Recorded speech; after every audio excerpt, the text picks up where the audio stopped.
Situation को हम economics में क्या कहते हैं? इसे कहते हैं डिसगाइज्ड अनएम्प्लॉयमेंट, छुपी हुई बेरोਜ਼ਗਾਰੀ ਜਿਹਨੂੰ ਆਪਾਂ ਕਹਿ ਦਿੰਦੇ ਹਾਂ ਪੰਜਾਬੀ ਵਿੱਚ। ਠੀਕ ਹੈ, ਹੁਣ ਇੱਥੇ ਜਿਹੜੀ ਬਾਕੀ ਦੀ ਆਪਸ਼ਨਸ ਹੈ ਇਹਨਾਂ ਨੂੰ ਵੀ ਆਪਾਂ ਥੋੜ੍ਹਾ ਜਿਹਾ ਦੇਖ ਲੈਂਦੇ ਹਾਂ।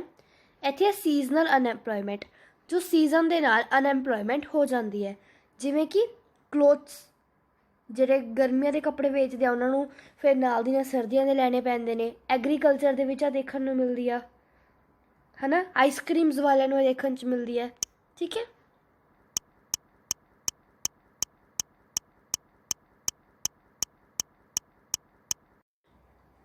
ਟੈਕਨੀਕਲ ਅਨਐਮਪਲੋਇਮੈਂਟ ਜਿਹੜੀ ਟੈਕਨੋਲੋਜੀ ਕਰਕੇ ਆ, ਹੁਣ ਆਲਮੋਸਟ ਲੋਕਾਂ ਨੂੰ ਕੰਪਿਊਟਰ, ਜਿਹੜੇ ਪਹਿਲੇ ਦੇ ਲੋਕ ਨੇ ਉਹਨਾਂ ਨੂੰ ਕੰਪਿਊਟਰ ਨਹੀਂ ਚਲਾਉਣੇ ਆਉਂਦੇ, ਤਾਂ ਕਰਕੇ ਵੀ ਕਾਫੀ ਅਨਐਮਪਲੋਇਮੈਂਟ ਹੋ ਰਹੀ ਹੈ ਨਾ। ਵੋਲੰਟਰੀ ਅਨਐਮਪਲੋਇਮੈਂਟ, ਕਿਸੇ ਨੂੰ ਤਨਖਾਹ ਨਹੀਂ ਉਹ ਆਉਂਦੀ ਵੀ ਹਾਂ ਜੀ ਸਾਡੇ ਲਈ ਤਨਖਾਹ ਘੱਟ ਹੈ, ਕੰਮ ਮਿਲ ਰਿਹਾ ਬਟ ਉਹ ਕੰਮ ਨਹੀਂ ਕਰ ਰਹੇ। ठीक है, लास्ट क्वेश्चन है, Rahul has installed computerised machines in his factory, some of his employees lost their job because they are not having knowledge of computer. ਉਹੀ ਆ ਗਿਆ ਜੀ, ਮੈਂ ਜਿਹੜਾ ਤੁਹਾਨੂੰ ਹੁਣ ਦੱਸ ਕੇ ਹਟੀ ਹਾਂ। ਇਹਦਾ ਕੀ ਆਏਗਾ? ਟੈਕਨੀਕਲ ਅਨਐਮਪਲੋਇਮੈਂਟ, ਟੈਕਨੋਲੋਜੀ ਉਹਨਾਂ ਨੂੰ ਚਲਾਉਣੀ ਨਹੀਂ ਆਉਂਦੀ ਸੀ ਤਾਂ ਕਰਕੇ ਉਹਨਾਂ ਨੂੰ